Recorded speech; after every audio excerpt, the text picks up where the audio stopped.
மாலை வேளையானதும் இயேசுவின் சீடர்கள் கடற்கரைக்கு வந்து படகேறி மறுகரையிலுள்ள கப்பர் நகுமுக்கு புறப்பட்டார்கள். ஏற்கனவே இருட்டிவிட்டது. இயேசுவும் அவர்களிடம் அதுவரை வந்து சேரவில்லை. அப்போது பெருங்காற்று வீசிற்று. கடல் பொங்கி எழுந்தது. அவர்கள் 5 அல்லது 6 கிலோமீட்டர் தொலை படகு ஓட்டிய பின் இயேசு கடல் மீது நடந்து படகரையில் வருவதைக் கண்டு அஞ்சினார்கள். இயேசு அவர்களிடம், நான் தான், அஞ்சாதீர்கள் என்றார். அவர்கள் அவரை படகில் ஏற்றிக்கொள்ள விரும்பினார்கள். ஆனால் படகு உடனே அவர்கள் சேர வேண்டிய இடம் போய் சேர்ந்து விட்டது. கிறிஸ்து ஆண்டவரில் அன்புமிக்க சகோதர சகோதரிகளே, இயேசு அப்பங்களை பலுகச் செய்த பின்பு தனியே சென்று செபிக்க மலைக்கு சென்றார். அப்போது சீடர்கள் படகில் ஏறி கப்பர் நகும் என்ற ஊருக்கு புறப்பட்டனர். அவர்கள் இரவில் கடலை கடந்து செல்லும் பொழுது பெரும் காற்றும் புயலும் பெரும் அலைகளாக பொங்கி எழுந்து சீடர்கள் சென்று கொண்டிருந்த படகை அசைத்தது. இதனால் சீடர்கள் பயந்து நடுங்கி அபாயக் குரல் எழுப்பி அபயம் தேடினார்கள். இந்நிலையில் இயேசு கடல் மீது நடந்து வந்து அவர்களுக்கு அபயம் தருகிறார் என்பதை இன்றைய நற்செய்தியிலே காண்கிறோம்.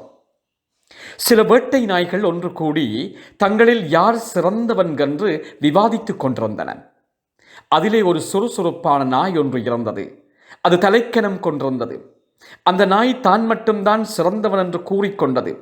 அச்சமயம் முயல் ஒன்று அவ்வழியே கடந்து போக அந்த நாயை நோக்கி மற்ற நாய்கள் சவால் விட்டன. அந்த முயலை பிடித்து வந்தால் நீ சிறந்தவன் என்று நாங்கள் நம்புவதாக மற்ற நாய்கள் கூறின. தலைக்கணம் நிறைந்த நாய் முயற்சி செய்து அம்முயலை துரத்தியது. ஆனால் முயலை முடியவில்லை. சற்று நேரம் கழித்து நாய் சோகத்துடன் திரும்பி வந்தது. மற்ற வேட்ட நாய்கள் ஏன் முடியவில்லை என்று கேட்டன. அதற்கு அந்த நாய், நான் தலைக்கணத்தோடு பொழுதுபோக்கிற்காக முயலை துரத்தினேன். ஆனால் அந்த முயல் தன் உயிரை காத்து கொள்ள வேண்டும் என்று ஓடியது, வெற்றி பெற்றது, நான் தோற்றுவிட்டேன் என்று கூறியது. கிறிஸ்து இயேசுவில் பிரியமானவர்களே, இன்றைய நிலையில் நம்முடைய வாழ்வில் பல கோடி துன்பங்கள் துயரங்கள் நிகழும் போது கடவுளை நோக்கி கூவி அழைக்கிறோம்.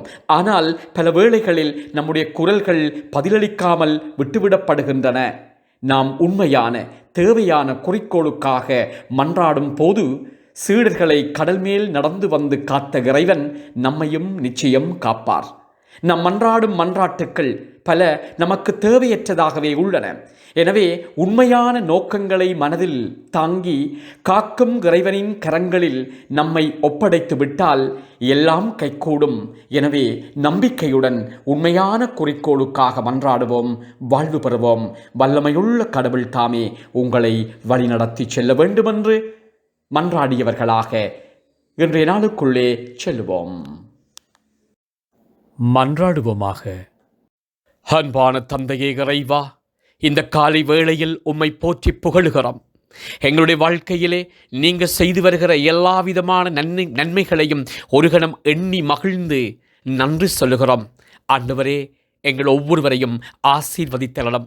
எங்களுடைய குடும்பங்களை ஆசீர்வதியும். குடும்பங்களுக்குள்ளே ஏற்படுகிற பிரச்சனைகள் வன்முறைகள் மத்தியிலே அமைதியையும் அன்பையும் எங்கள் ஒவ்வொருவருக்கும் பரிசாக தாரும். எங்களை சூழ எத்தனையோ தீமைகளும் நோய்களும் இயற்கை அழுத்தங்களும் நடைபெற்று கொண்டிருக்கின்றன. இவற்றில் இருந்து எங்களுக்கு விடுதலை தாரும். வாழ்வின் பாதையை நோக்கி எங்கள் ஒவ்வொருவரையும் கரம் பற்றி வழிநடத்தும்.